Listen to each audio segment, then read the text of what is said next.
ब्रह्मोजसा भूषित भव्य भालम दिव्योजसा दीप्त विशाल नेत्रम शांति प्रदम यस्य मुखारविंदम भूतम प्रणतोस्मि नित्यम। अवधूत गुरु महाराजना श्री चरण में कोटि कोटि प्रणाम। मां भगवती रुकुमांबा श्री चरण में प्रणाम। मारा माता पिता ने प्रणाम। मुरब्बी धनसु काका ने प्रणाम। आप सर्व रंग हृदय भक्तों ने मारा प्रणाम और गुरुदेव दत्त। वलसाड श्रीरंग अवधूत परिवार थी तुषार भट्टना आप सर्वने गुरुदेव दत्त। गई काले आपणे माताजीનું એક સરસ ભજન જોયું, પહેરી લીધા વીટલા। હવે આજે આપણે એક સરસ બીજું પદ લઈએ છીએ। બાપજીએ જે રચેલું છે સાહિત્ય એટલું વિશાળ છે કે એ આખું જે સાહિત્ય જોતા જોતા અને સમજતા સમજતા એક જીવન ઓછું પડે, પણ આપણે જેટલું લેવાય જેટલું સમજાય એટલું સમજીએ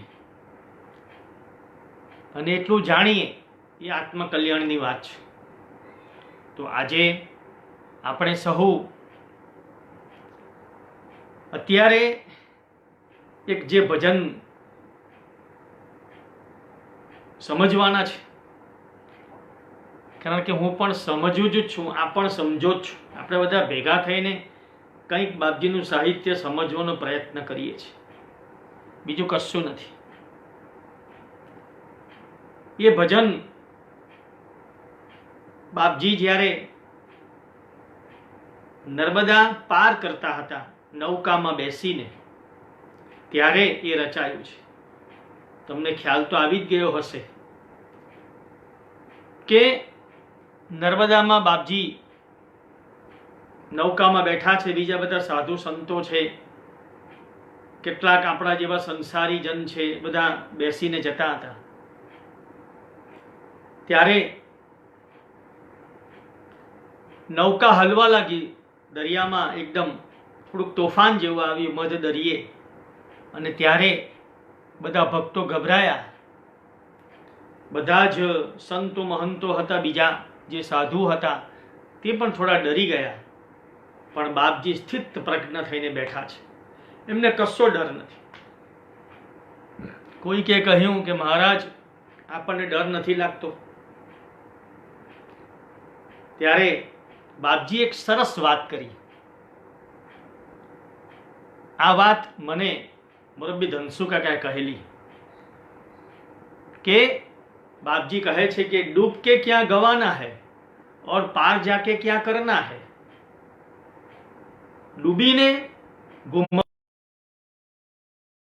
સામે પાર જઈને હવે મારે કરવાનું પણ શું છે। વિચાર કરો કે બાપજીને દત્તનું સાનિધ્ય કેળવાઈ ગયું, પોતે સ્વયં દત્ત થઈ ગયા, દત્તના દર્શન થઈ ગયા, એટલે બાપજી એમ કહે છે કે હું ડૂબી જવા તો મારે શું ગુમાવવાનું છે, અને હું સામે પાર જઈશ તો હવે મારે મેળવવાનું પણ શું છે। વિચાર તો કરો, કંચન કામિની કીર્તિ વગેરેથી અલિપ્ત એવા અવધૂત છે। આ સામાન્ય વ્યક્તિઓની વ્યાખ્યામાં આવતી નથી આ વસ્તુ। ડૂબ કે ક્યાં ગવાના હૈ, પાર જાકે ક્યાં કરના હૈ। પછી બાપજીએ પદ લખ્યું, આજ હમારી જીવન નૌકા ડૂબો ડૂબો भर दरिए करे, हे आज हमारी जीवन नौका। भजन नंबर 45 पानु नंबर 42 अवधूति आनंद। बहु ज सुंदर, मात्र 3 ज अंतराનું આ ભજન બહુ સુંદર ભજન છે, અને બાપજી આ ભજન દ્વારા કહે છે, તું વીણ નાથ ન તારક દૂજો જે ભવ સાગર પાર કરે. તારા જેવો નાથ કે જે ભવ સાગર મને તરાવશે. આ સાગરની તો વાત જ નથી આવતી, આ તો લૌકિક સાગર છે, પણ મારે તો ભવ સાગર તરવાનું છે, અને એ ભવ સાગર તારા સિવાય કોણ તરાવશે? એવું બાપજી ભગવાનને પ્રાર્થના કરે છે. બહુ જ સરસ પ્રસંગ હમણાં 2-3 દિવસ પર કોઈકે રંગ હૃદયમ ગ્રુપમાં લખેલો કે એક નૌકા હતી, નૌકામાં બધા મુસાફરોને લઈને નાવિક નીકળે છે. નાવિકની નાની છોકરી હતી, તે પણ સાથે બેઠી છે. થયું કે મધ દરિયે કે મધ નદીમાં નૌકા હલવા લાગી અને બધા મુસાફરો ગભરાયા. ત્યારે પેલી જે છોકરી હતી તે બિલકુલ ગભરાતી નથી, જે નાવિકની છોકરી હતી. ત્યારે બધાએ કહ્યું કે છોકરી તને બીક નથી લાગતી? તો કે તમે શું કામ ચિંતા કરો છો? મને તો જરાય ચિંતા નથી. કેમ કે આ જે નૌકા ચલાવનાર છે, આ નાવિક છે, તે મારા પિતાજી છે, અને જ્યારે એ ચલાવે ત્યારે મારે શું ચિંતા કરવાની? એને તો મને જન્મ આપેલો છે. બાપજી કદાચ આવું જ કહેતા હશે આ જગ્યાએ કે હું જે નૌકા રૂપી આ ભવસાગરમાં બેઠો છું, એના ચાલક તો પરમાત્મા તમે છો, એમાં મારે ગભરાવાનું શું છે? છતાં પણ આ જે બીજા ભક્તો છે એના માટે બાપજીએ આ પ્રાર્થના કરી છે. તું વિન નાથ ન તારક દૂજો. આ જગ્યાએ એક પ્રસંગ મારે કહેવો છે. બાપજીની એક ખાસિયત હતી કે પંડિતો આવે તો પંડિતો જેવી વાત કરે, આપણા જેવા કોઈ જાય તો એ રીતે વાત કરે, ખેડૂતો જાય તો ખેડૂતની વાત કરે, ખેતીની વાત કરે, કોઈક મજૂર ટાઈપના લોકો જાય તો એ મજૂરી વર્ગની વાત કરે. આ રીતે વિવિધ લોકો બાપજી પાસે જતા. એક દિવસ બધા પંડિતો બાપજી સાથે બેસીને વ્યાખ્યાન કરે છે. પંડિતો ગયા પછી માસ્તર કાકાએ કહ્યું બાપજીને, મુસલમાનલાલ માસ્તરે કે બાપજી, આ તો તમારી બધી સંસ્કૃતની વાતો અમારા જેવા માણસો ક્યારે સમજીશું? તો અમારું શું થશે?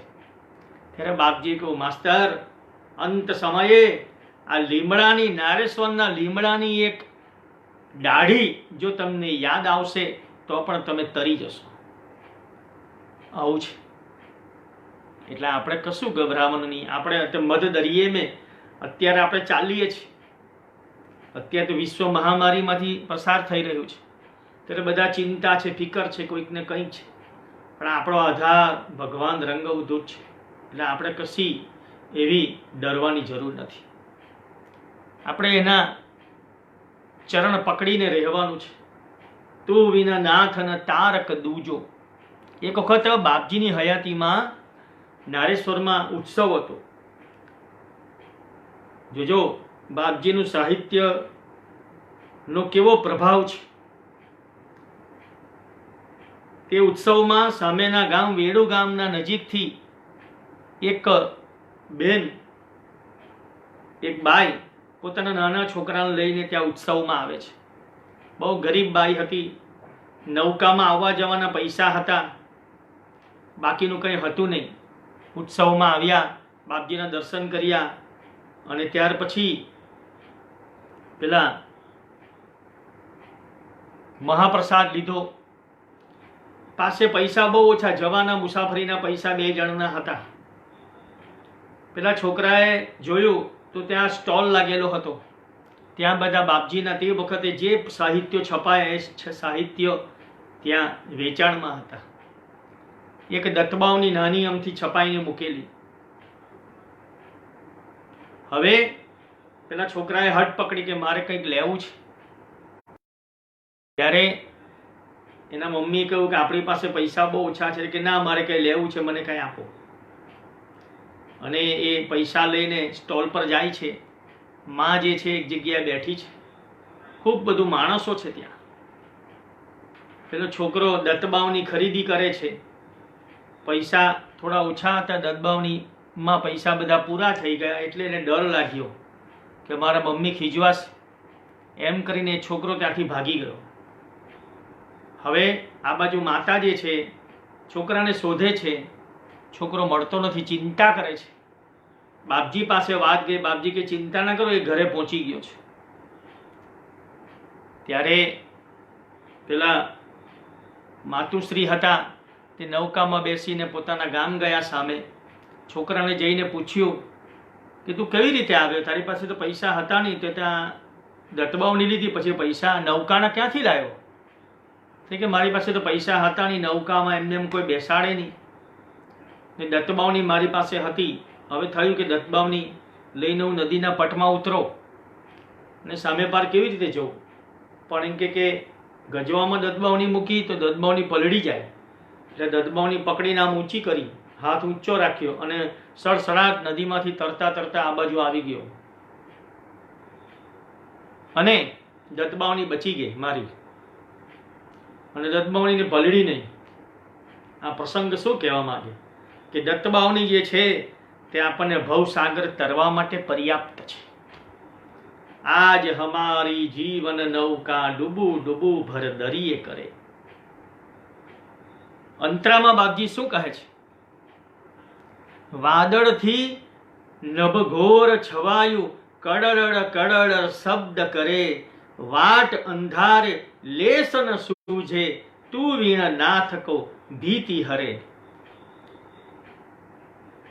બાપજીને આપણે આ ભજન દ્વારા શું કહેવું કે બાપજી એવા કલિકાળમાં અમારા જેવા પામર મનુષ્ય કે જે ભય પામી રહ્યા છે, આ વાદળા રૂપી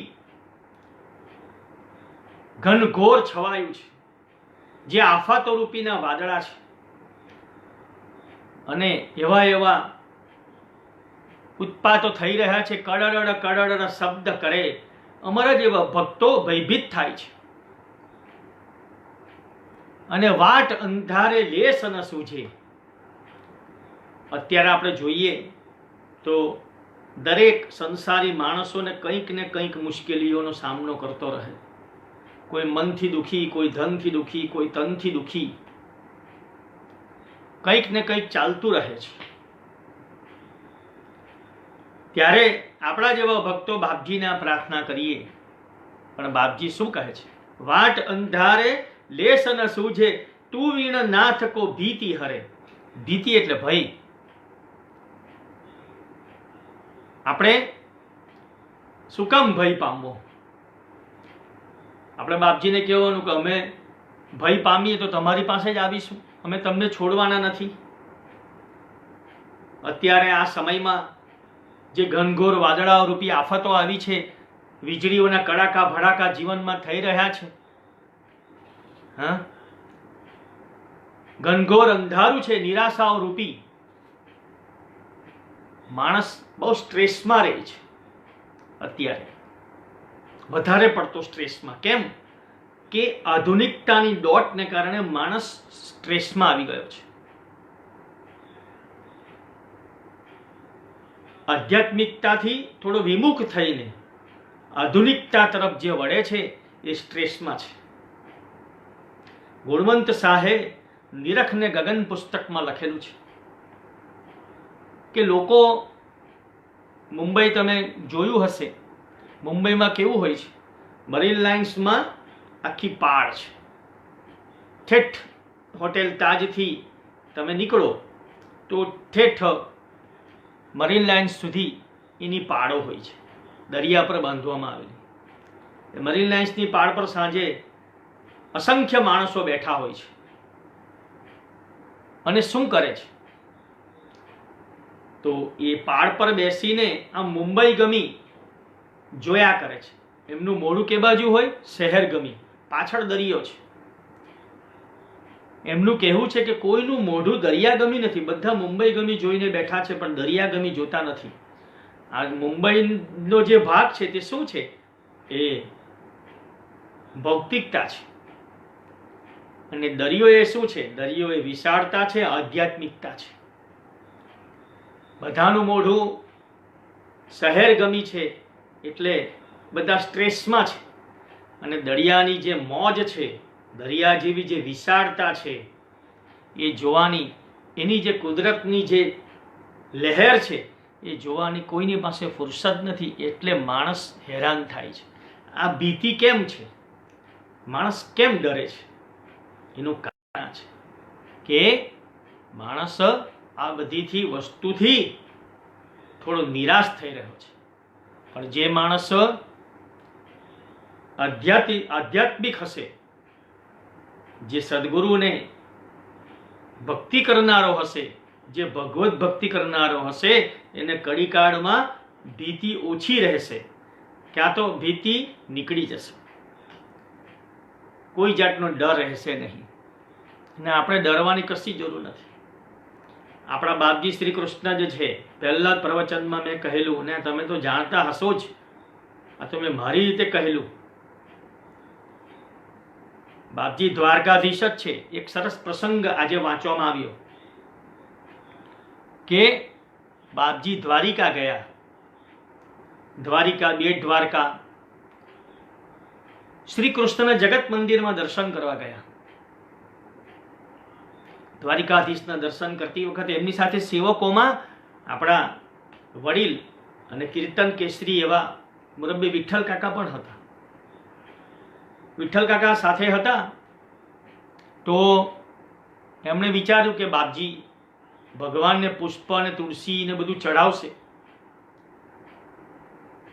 તો એમને માટે કંઈક પુષ્પ વગેરે લઈ લઉં. તો પુષ્પ અને તુલસી લીધા અને બાપજીની સાથે ગયા મંદિરમાં.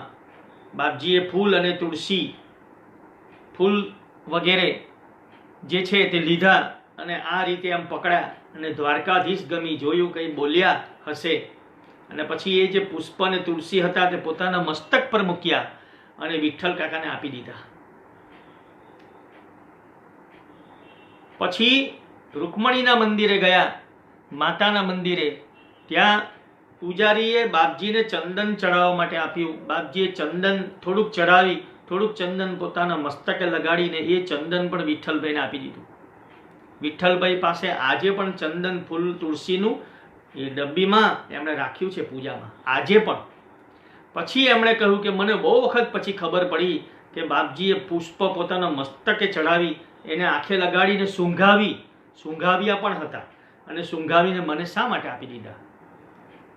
કેમ કે એ જગ્યાએ મને પછી ખ્યાલ આવ્યો કે દ્વારકાધીશ અને બાપજી એક જ છે, બેવ જુદા નથી. એ બે એક સ્વરૂપ, અંતર નવધરસો. અને જો બાપજી દ્વારકાધીશ હોય તો આપણે આ જે પંક્તિ છે, તું વિણ નાથ કો ભીતિ હરે, એવી ભીતિ રાખવાની શું જરૂર છે? તારા વગર અમારી ભીતિ દૂર કોણ કરશે? બાપજીને આપણે એમ કહેવાનું, તમે જ અમારા હૃદયમાંથી, અમારા મનમાંથી બધા પ્રકારના ભય દૂર કરો. આજ હમારી જીવન નૌકા ડૂબુ ડૂબુ ભર દરિયે કરે. બીજા અંતરમાં લખે છે, મેરુ સમા મોજા ઉછળેયા, જળચર ખેચર ખાવા ધસે. કેવા મોજા ઉછળે છે? આપત્તિઓ રૂપી મોજા ઉછળે છે, જે આપણને ઠરવા નથી દેતા, જે આપણને શાંતિ નથી આપતા, જે આપણને ક્લેશ કરે છે. એવા મેરુ સમા, મેરુ પર્વત છે, એવા ઊંચા ઊંચા જીવનમાં એવી એવી મુશ્કેલીઓ આવતી રહે છે.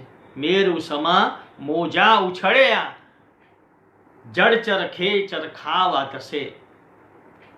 જે જળચર પ્રાણીઓ છે, આવા બધા પ્રાણીઓ જાણે અમને ખાવા દોડતા હોય. મુશ્કેલીઓ રૂપી બધા પ્રાણીઓ છે. આ પ્રાણીઓ એટલે મુશ્કેલી રૂપી પ્રાણીઓ. હે ગુરુ મહારાજ, અત્યારના સમયમાં અમને જાણે મેરુ પર્વત જેવા મોજાઓ ધસી આવતા હોય એવી સતત અમને ડર રહ્યા કરે છે. જળચર પ્રાણીઓ જ્યારે અમને ખાવા આવતા હોય એવો અમને ભય લાગે છે. હાથ સુકાન રહે ના નટવર, દૂર રહી તું કેમ હસે. આહા, આ કેવું છે કે આપણા હાથમાં આપણે સુકાન રાખીએ એટલે હાથમાં રહી નહીં. 2 દિવસ પર મેં કહેલું, આપણું સુકાન છે શ્રી કૃષ્ણને આપવાનું છે. આપણી જે દોરી છે તે બાપજીને આપવાની છે. આપણે રાખીશું તો ના રહે, એમને આપવાની છે. હાથ સુકાન રહે ના નટવર. શ્રી કૃષ્ણ નટવર એટલે વિષ્ણુ, શિવ કે બ્રહ્મા કયા જુદા છે? બધા એક જ છે. માતા પણ એ જ છે. બાપજીને કહેવાનું છે કે તમે આ સુકાન અમારા હાથમાં રહેતું નથી.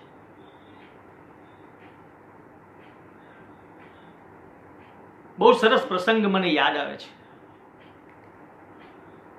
રામ જ્યારે સેતુબંધ બંધાતો હતો ત્યારે એમણે વિચાર કર્યો કે બધા આ વાનરો છે, રામ લખીને પથ્થર નાખે છે તો તરે છે, ચાલો આજે હું પોતે પ્રયત્ન. દ્રષ્ટાંત કથા છે. પોતે રાત્રે ગયા, એક પથ્થર લીધો, રામ લખ્યું અને આમ દરિયામાં નાખ્યો તો પથ્થર ડૂબી ગયો. હનુમાનજી દૂરથી જોતા હતા. રામ પાસે જઈને કહ્યું કે તમે ખરા છો, આવું કેમ કરો છો? તો કે જુઓ, આ તમે લોકો નાખો છો તો તરે છે ને હું નાખું ડૂબી જાય. મેં પણ રામ જ લખ્યું ને. ત્યારે હનુમાનજી કહે કે તમે જેને તરછોડી દો છો તે તો ડૂબી જ જવાનો ને, તે થોડો તરવાનો છે. તમે એને થ્રો કરી દીધો, ફેંકી દીધો, તમે એને હાથમાં રાખતે તો તરતે. તેવી રીતે બાપજી જ્યારે ગરુડેશ્વર જાય છે, એક ફોટો પણ ગરુડેશ્વરમાં આજે પણ છે નીચે મંદિરમાં, બાપજીના મંદિરમાં જોજો કે બાપજી કૂવામાંથી પાણી કાઢે છે. સુમનલાલ માસ્તર બધા ઊભા છે. કૂવામાંથી બાપજી સેવા કરે છે સ્વામી મહારાજને ત્યાં, અને કૂવામાં એ પાણી એમ ડોલ નાખી દોરડા સાથે અને આમ કરીને અંદરથી પાણી કરવાની પ્રયત્ન કરે, પણ ડોલ અંદર ડૂબતી નથી, ઉપર તર્યા કરે છે. આમ 2-4 વખત કર્યું. બાપજીએ રમૂજ કરી કે માસ્તર જુઓ ને, આ ડોલ તો ડૂબતી જ નથી ને. માસ્તર કાકા કહે બાપજી તમે જેનો હાથ પકડો તે ડૂબે થોડો, તો તરી જ જાય ને. તમે જેનો હાથ પકડે ડૂબે નહીં, તરી જાય. તેમાં આપણે જીવનની સુકાન છે બાપજીને આપી રાખવાની છે. જ્યારે ગોકુળમાં ખૂબ જ વરસાદ પડે છે, બધા ગોપ ગોપીઓ, સુદામા વગેરે બધા મિત્રો બધા ભયભીત થયા. ત્યારે પેલા શ્રી કૃષ્ણ દૂર ઉભા રહીને જોયા કરતા હતા, હસતા હતા. પેલા ગોપ કહે છે ભગવાન તમે આ બધું શું જુઓ છો? આટલો બધો વરસાદ પડે, અમે તણાઈ જવાના રેલમાં. અને ત્યારે ભગવાન શું કહે છે?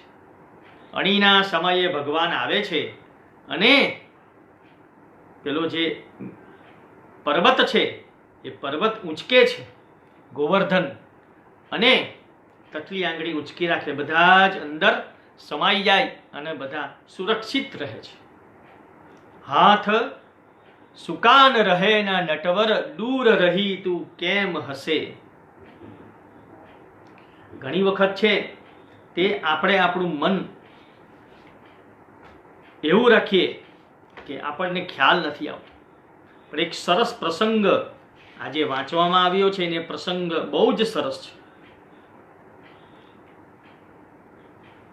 એક ડભોઈના એક ભાઈ હતા. જોજો બાપજીના નામ અને બાપજીને આપેલી ડોર કેવું કામ કરે છે એનો પ્રસંગ છે. ડભોઈના એક ભાઈ હતા, એનું નામ અનંતભાઈ વસાવડા. રેલવેમાં નોકરી કરે. ઘરના બધા સભ્યો બાપજીના ભક્ત. કંઈ પણ સંકટ આવે એટલે બધા દદબાવની કરે અને સંકટ નિવારણ થઈ જાય. પેલા અનંતભાઈ જે છે રેલવેમાં નોકરી કરે પણ ક્યારે પણ દત્તબાવની નથી કરતા, અને પોતે મજાક કરે કે આ દત્તબાવની શું છે એમ કરીને દત્તબાવનીનો એ ઉપહાસ કરે. તો મતલબમાં બાપજીને માને નહીં. બાપજીનો આ દત્તબાવની પાણીના ધર્મપત્નીના કુટુંબ બહુ માને, બધા નારેશ્વર જાય પણ એ ભાઈ નહીં જાય.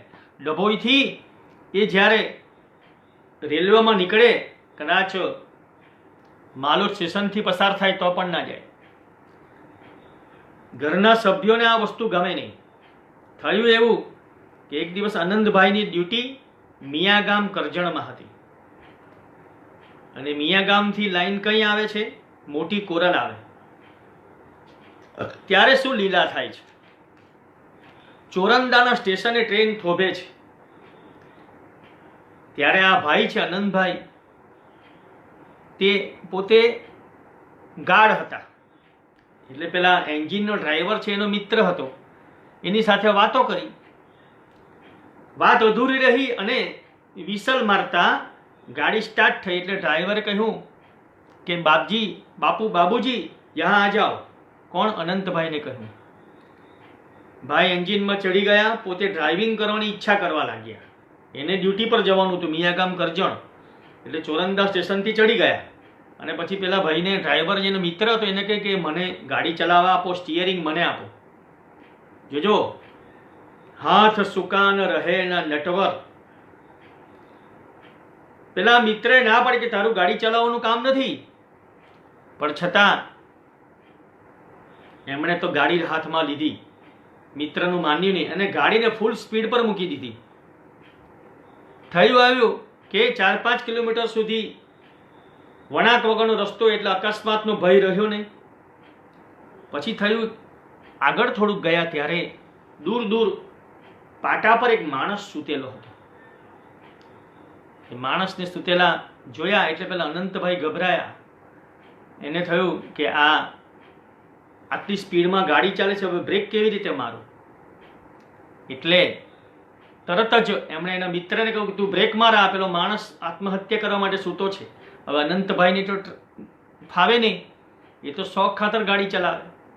પેલો માણસે, એના મિત્રે, ડ્રાઈવરે કહ્યું કે હવે જોરમાં બ્રેક મારશું તો ગાડી ઉછળી પડે, એટલે હવે એ શક્ય નથી. ત્યાર પછી શું થયું? અનંતભાઈએ બાપજીને યાદ કર્યા. અણીને સમયે દત્તબાવની જે પંક્તિ આવડે તે બોલવા લાગ્યા અને જોરમાં બ્રેક મારી. અને બ્રેક મારતા એટલું બોલે છે કે અવધૂત તેરે નામ પે બ્રેક લગાતા હું. અને થયું એવું કે ગાડી અટકી ગઈ અને બધા સુરક્ષિત રહ્યા. પછી એ નારેશ્વર જાય છે. નારેશ્વર જઈને સ્નાન કર્યું અને સ્નાન કરીને પછી જ્યારે બાપજીને દર્શન કરવા આવ્યા ત્યારે બાપજીએ એને કહ્યું કે અલા, આવું કરવાનું? અવધૂતના નામે બ્રેક લગાવવાની? અવધૂત તેરે નામ પે બ્રેક લગાતા હું. તેમ આપણે આપણા જીવનમાં જ્યારે જ્યારે સંકટ આવે ત્યારે બીજું કંઈ કરવાનું નહીં, આપણે આપણું સદગુરુને પ્રાર્થના કરવાના. જય યોગીશ્વર દત્ત દયાળ, તું જ એક જગમાં પ્રતિપાળ. ભગવાનને પ્રાર્થના કરીએ, હાથ સુકાન રહે ના નટવર, દૂર રહી તું કેમ હશે. કશી ચિંતા કરવાની જરૂર નથી. છેલ્લા અંતરમાં બાપજી લખે છે, શ્રદ્ધા સળ ફાટ્યો ન જલાય, પ્રલય વાત સમ વાયુ વહે, શંકા વર્તે નાવ ભરાયું, તું વિન નાથ ન રંગ રહે. આપણને ઘણીવાર શંકા થાય કે ખરેખર ભગવાન આપણી સહાય કરતા હશે ખરા? એવું થાય, દરેકને થાય. જ્યારે અકળાઈ જવાય ત્યારે એવા પ્રશ્નો થાય કે હારા, હું તો આટલું બધું કરું છું અને કેમ કંઈક એ થતું નથી. પણ જો આપણી શ્રદ્ધા દ્રઢ હોય, નિષ્ઠા દ્રઢ હોય, તો ગમે તેટલું મુશ્કેલી આવે એમાંથી માર્ગ ચોક્કસ મળે. પ્રલય વાત સમ વાયુ વહે. પ્રલય જેવો જીવનમાં પ્રલય થાય એવો ભયંકર વાયુ વહે કે આપણે હલી જઈએ.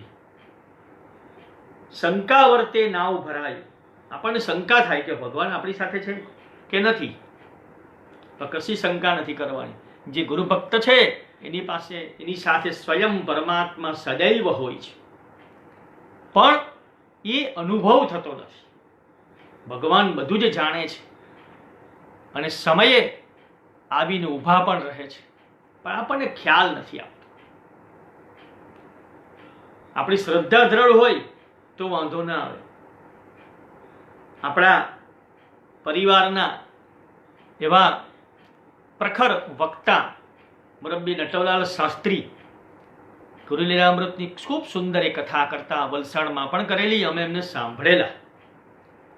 નટવરલાલ શાસ્ત્રીજી બાપજી સાથે આફ્રિકા પણ ગયેલા અને આવ્યા પછી, નારેશ્વર આવ્યા પછી બાપજીને પ્રાર્થના કરી કે બાપજી, મારે ગામ વડજ મારી ઘેર પધારો.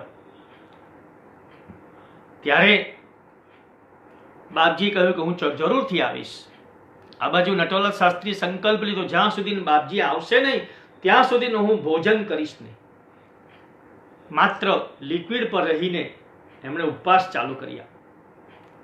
ઘણા બધા દિવસો પસાર થયા પછી બાપજી કરુણા કરીને એમની ઘરે ગયા. એમને ત્યાં ઉત્સવ થયો, મહાપ્રસાદનો સમય થયો. બાપજી માટે મહાપ્રસાદની વ્યવસ્થા થઈ પહેલા. ત્યારે બાપજીએ કહ્યું કે પહેલા મારા કરતા આ નટવરને ખવડાવો, એ ઘણા દિવસથી ભૂખ્યો છે. આ જગાએ આ દયાળુ ભગવાન આવા નાના ભક્તની કેવી કાળજી લે છે. કહેવાની વસ્તુ એ છે કે શંકા તો આવે જ, આપણને શંકા આવશે જ, પણ આપણી શ્રદ્ધા દ્રઢ હોય, નિષ્ઠા દ્રઢ હોય, ગુરુ મહારાજ પર સંપૂર્ણ વિશ્વાસ હોય તો કશી આપણે ચિંતા કરવાની જરૂર નથી. હા, એટલું ખરું, કરી મળદું ને પછી જીવાડે, એવો લોચો વાળી દે, એટલી બધી આમ કે આપણે આમ આમ આમ થઈ જઈએ, આપણને એમ થાય કે આ બધું ના કરવું જોઈએ, એ હદ સુધી આપણને વિચાર આવી જાય. પણ પછી આપણી કરેલી એ જે ભક્તિ એ આવીને ઊભી રહે છે. મણિશંકર ઉપાધ્યાય કે જેમણે બાપજીના સ્તોત્ર પાઠ લખ્યા, બાપજીનું પૂજન, પાદુકા પૂજન લખ્યું, આખા સ્તોત્ર જે પાદુકા પૂજનો થાય છે તે એમણે લખેલા મંત્રોથી જ થાય છે. પ્રખ્યાત એવું યાચના લખી આપણા પરિવારમાં, અને નારેશ્વરના ઉટલે સવારે ગવાય છે 9 વાગે. એમણે જ્યારે પ્રથમ દર્શન પૌરમાં કર્યું, આમ તો વેદાંતી હતા, પણ જ્યારે એમના મિત્ર એમને કહે છે કે ચાલો મારી સાથે, અને બાપજીને દર્શન કરીને એમણે જોયું કે આ સ્વયં વેદ મૂર્તિ છે, અને પોતે એ એમના શરણાગત થઈ ગયા. ખૂબ બધા પ્રસંગો છે એમની સાથેના. મણિશંકર ઉપાધ્યાય પોતે પંડિત હોવા છતાં એમને આજીવિકા માટે આર્થિક બહુ સંકળામણ, ખૂબ જ સામાન્ય માણસ, ખૂબ જ પંડિત, મોટા પંડિત, એકદમ વિદ્વાન તે વખતના, વડોદરામાં રહે અને પોતે જેમ તેમ ઘર ચાલે. એક વખત યજ્ઞ હતો, યજ્ઞમાં બાપજીની હાજરી હતી, બધા બ્રાહ્મણો દ્વારા યજ્ઞ સંપન્ન થયું, બધા મોટા મોટા વિદ્વાન બ્રાહ્મણો આવેલા. હવે આ મણિશંકર ઉપાધ્યાય પોતે બાપજીને જે વિજને પીવને નિજવાસ કૃતે તરુવલ્કલ વસ્ત્ર જટાદિભૃતે કરદંડ ધૃતે ભવ રોગહતે ભગવન ભવતે સ્તુ નમો વાચે હે રંગ ગુરુ ન પરમ યાચે પરમાત્મ પદે રતિરસ્તુ પરા વરમેકમઃ વિનતો યાચે હે રંગ ગુરુ ન પરમ યાચે. જેણે આ યાચના લખી એ યાચક પણ કર્મકાંડી વિદ્વાન બ્રાહ્મણ, એને બાપજીને કહ્યું નથી કે મને આ તકલીફ છે, પણ એ દયાળુ અવધૂત જાણે છે. જ્યારે યજ્ઞ પૂરો થયો ત્યારે બધાને દક્ષિણા અને વસ્ત્ર આપવાનું શરૂ થયું. બાપજી બધાને વસ્ત્ર આપે અને દક્ષિણા મોદી કાકા આપે કવર. બાપજી પૈસાને સ્પર્શ કરે નહીં. થયું એવું કે મણિશંકર કાકાનો જ્યારે સમય આવ્યો, વારો આવ્યો, ત્યારે બાપજીએ મોદી કાકા પાસે કવર માંગ્યું.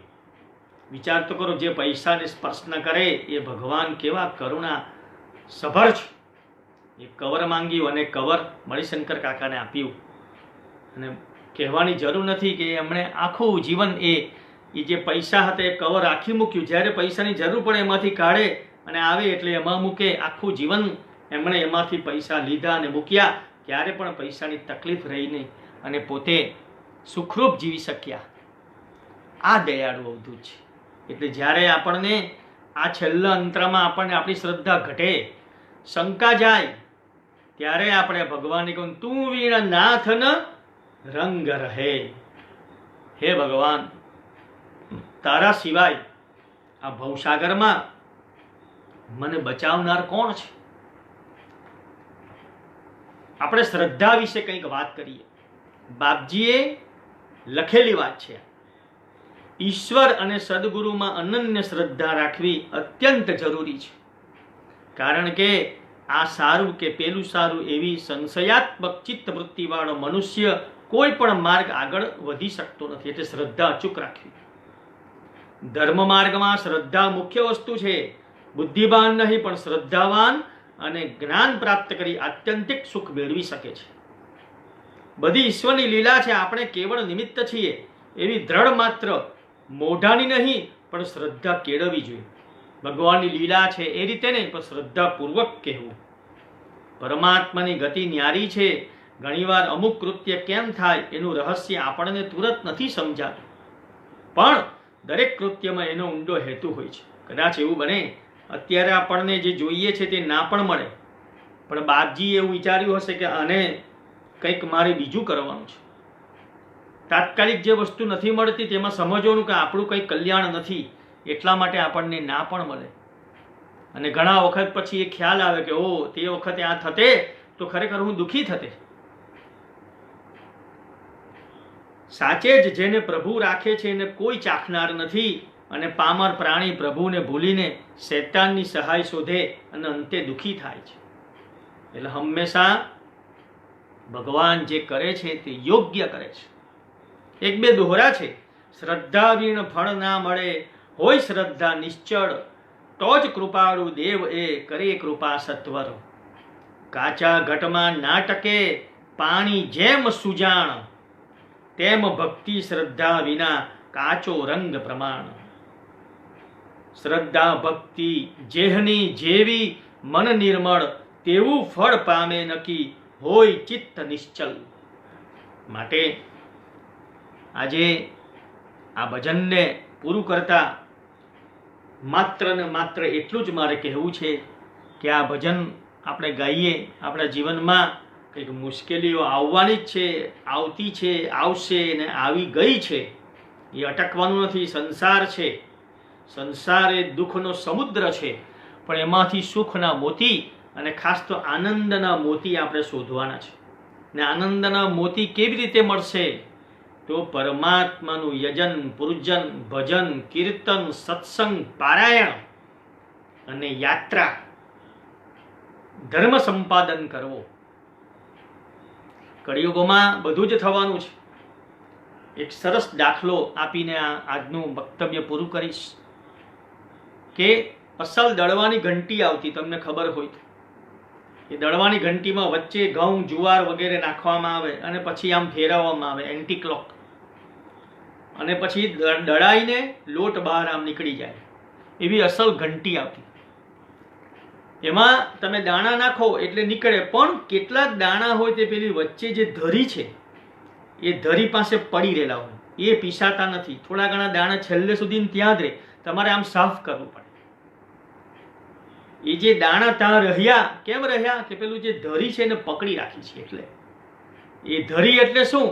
ધરી એટલે હરિ, પરમાત્મા, રંગ અવધૂત, દત્ત ભગવાન, ત્રિપાદસિંહ વલ્લભ, નૃસિંહ સરસ્વતી, વાસુદેવાનંદ સરસ્વતી અને રંગા અવધૂત મહારાજ. ધરી એટલે હરિ, અને હરિને જે પકડી રાખે એ આ કળિયુગમાં પીસાતો નથી, લોટ બનીને નીકળવાનો નથી. એનું આત્મકલ્યાણ જ છે. માટે આ ભજન બાપજીના શ્રી ચરણ મૂકતા બાપજીને એ જ પ્રાર્થના કે સમગ્ર અવધૂત પરિવાર, સમગ્ર વિશ્વ તમારા વિચારધારાથી ચાલે. તમારી અમે ખૂબ ભક્તિ કરીએ એવી શક્તિ આ બાળકોને આપો. કંઈ ભૂલ થઈ હોય તો અમને ક્ષમા કરતા રહેજો. આજે જે કંઈ બોલાયું તે બધું જ ભગવાન રંગ અવધૂત ગુરુ મહારાજના શ્રી ચરણમાં કોટી કોટી પ્રણામ સાથે અર્પણ કરું છું. કંઈ ભૂલ થઈ હોય તો ભગવાન મને માફ કરજો. અંતમાં એટલું જ કહેવું કે શ્રદ્ધાના જોરે બેઠો છું રંગા, રાખજે મારી લાજ. તારી આશાએ બેઠેલા બાળને જોજે ન કરતો નિરાશ. અમે તમને ક્યારે પણ નહીં છોડું. સુખ દુઃખ એ ક્ષણિક છે, પણ તમે જે અમને આપો છો આનંદ છે, અમારા જીવનમાં જે સ્થિરતા છે, જે ભાઈચારો છે, એ બધી તમારા આશીર્વાદથી જ છે. બાકી અમે એ રીતે રહી શકીએ એમ નથી. આ જગ્યાએ પ્રવચન કે જે કંઈ બોલાયું ભગવાનના શ્રી ચરણમાં અર્પણ સાથે આવતીકાલે આપણે 8 વાગે ફરી પાછા ભેગા થઈશું. તે પૂર્વે 1-2 જાહેરાતો મારે કરવાની છે. અત્યારે પરમ દિવસે ગુરુવાર છે અને ગુરુવારે વલસાડ પરિવારમાં અમે વોટ્સઅપ પર જે બધા રંગ હૃદય ગ્રુપ ચાલે છે એ બધું નક્કી કર્યું કે આપણે ઘર બેઠા પાદુકા પૂજન કરીએ. અમે કર્મકાંડી બ્રાહ્મણો છે, અમારા જેવા ઘણા બધા પરિવારમાં લોકો પૂજન કરાવે છે. નારેશ્વરમાં થાય છે, કિરીટભાઈ લોકો, અમારા જયદેવભાઈ, બંટીભાઈ, ગીરવાણભાઈ બધા જ પાદુકા પૂજનો કરાવે છે. તેમ વલસાડ પરિવારના બ્રાહ્મણો પણ કરાવે છે. શ્રદ્ધાપૂર્વક કાલી ગેલી ભાષામાં કરીએ છીએ, નિષ્પૃહ ભાવે કરીએ છીએ. તો ગુરુવારે એક પાદુકા પૂજનનો કાર્યક્રમ રાખ્યો છે. હવે એમાં આપણા જયભાઈ જે છે, આ રંગરસિયા જયભાઈને વિચાર આવ્યો કે આપણે FB દ્વારા રંગરસિયાના માધ્યમથી પાદુકા પૂજન થાય કે કેમ. મેં કહું થઈ શકશે, આપણે કરીએ. એટલે આપણે એવું ગોઠવ્યું છે, પરમ દિવસે ગુરુવારે બપોરે વૈશાખ સુદ એકમ છે, પ્રતિપ્રદા છે, અને તે દિવસે બપોરે 3:30 વાગે પાદુકા પૂજન શરૂ થશે. 7 વાગ્યા સુધીનું પૂજન ચાલશે. તે દિવસનું પ્રવચન મુલતવી રાખીશું, ખાલી પાદુકા પૂજન. પાદુકા પૂજનમાં બધાએ પોતાની ઘરે બેસીને કરવું. કેટલાક નિયમોથી કરવાનું છે. જુઓ, જયભાઈનું કહેવું છે કે આખા વિશ્વમાં ઘણા બધા દેશોમાં આપણી આ સાઈડ ચાલે છે, તો જ્યાં જેને જે અનુકૂળતા હોય તે રીતે કરવું. પણ કેટલુંક શિસ્ત પાડવું અગત્યનું. દાખલા તરીકે પહેલું શિસ્ત, પાદુકા હોવી જોઈએ.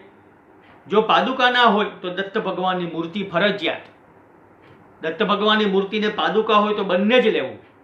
પણ સોપારી મૂકીને, બરાબર રિપીટ કરું છું, સોપારી મૂકીને એની ઉપર પાદુકા પૂજન કરવું નહીં, એ ચાલે નહીં. એટલે પાદુકા અને દત્ત ભગવાન અથવા બેમાંથી એક. પહેલા ગણપતિ પૂજા સંક્ષિપ્ત કરીશું અને પછી પાદુકા પૂજન. મણિશંકર બાપાના મંત્રોથી કરીશું, વચ્ચે ભજન કીર્તન પણ કરીશું. હું અને મારો ભાઈ ગૌરાંગ અહીં ઘર બેઠા FB પર લાઈવ આવીને અમે મંત્રો અને સૂચના તમને આપતા જઈશું. તે પ્રમાણે તમારે ઘરે બેસીને કરવું. બીજું, ભાઈઓ પિતાંબર ફરજિયાત, સીવેલું નહીં. ગાંઠ મારીને કે ઓટી મારીને પિતાંબર પહેરવું. બહેનો સાડી પહેરે, કોઈ છોકરીઓ પૂજન કરે તો ચણિયા ચોરી કે એવું પહેરે. પણ પેન્ટ અને ડ્રેસ જોજો, અમે તમારા ત્યાં જોવા આવવાના નથી. તમે ખોટું કરશો, તમને દોષ લાગશે. એટલે ક્યાં તો નહીં જ કરવું, ને કરવું તો આ રીતે કરવું. બહુ બધા પૂજન થાય એવું જરૂરી નથી, થોડું પણ સરસ થાય. આ વિશ્વ શાંતિ માટે ભગવાનને અત્યારે નારેશ્વર તો જઈને પૂજન થતું નથી, તો આપણે ઘરે બેસીને કરીએ. થોડોક સામાન જે લાવવાનો છે એનું લિસ્ટ આવતીકાલે સવારે તમને FB પર મળી જશે. તમારે તમારું નામ નોંધાવવું ફરજિયાત છે. એટલે FB પર જયભાઈ જે લિંક મૂકી છે એમાં નામ નોંધી દેજો. નામનું ખાલી એટલું જ છે કે ખ્યાલ આવે કે કેટલા પૂજન થયા. લિસ્ટ તમને આપવામાં આવે, એ લિસ્ટમાં જે યોગ તમારી પાસે સામાન હોય તે રીતે કરજો.